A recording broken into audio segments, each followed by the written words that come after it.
I don't know how you awakened this morning, but my awakening was earlier than I expected, thanks to a dog. While that's not an unusual awakening in our house, it was still an unwelcome surprise. And when I went outside to feed my crows this morning, because yes, I do feed my crows every morning, I found my bird bath at a slightly unusual angle, which seems to be happening more and more often due to the fact that I believe it has now become a raccoon bath rather than a bird bath.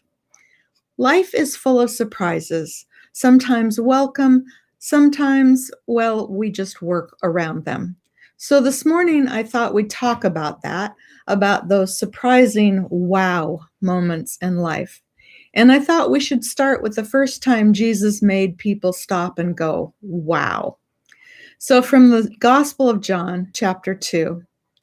3 days later, there was a wedding in the village of Cana in Galilee. Jesus' mother was there. Jesus and his disciples were guests also. When they started running low on wine at the wedding banquet, Jesus' mother told him, "They're just about out of wine." Jesus said, "Is that any of our business, mother? Yours or mine? This isn't my time. Don't push me." She went ahead anyway, telling the servants, "Whatever he tells you, do it." 6 stoneware pots were there, used by the Jews for ritual washings. Each held 20 to 30 gallons. Jesus ordered the servants, "Fill the pots with water," and they filled them to the brim. "Now fill your pitchers and take them to the host," Jesus said, and they did. When the host tasted the water that had become wine, he didn't know what had just happened, but the servants, of course, knew. He called out to the bridegroom, "Everybody I know begins with their finest wines, and after the guests have had their fill, brings in the cheap stuff. But you have saved the best till now." This act in Cana of Galilee was the first sign Jesus gave, the first glimpse of his glory, and his disciples believed in him.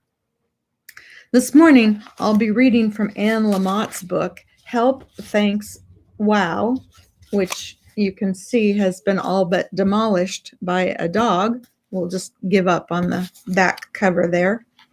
But it is still readable, so we will make use of it. This is from the chapter entitled Wow.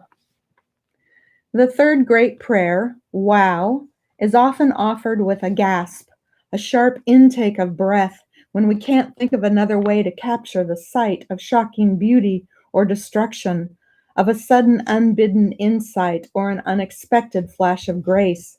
Wow means we are not dulled to wonder.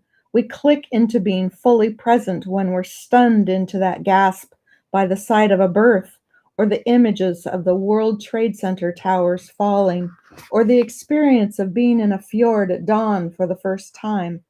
Wow is about having one's mind blown by the mesmerizing or the miraculous, the veins in a leaf, bird song, volcanoes. Lamott goes on to ponder the meaning of the word wow and its origins, talking about the etymology itself.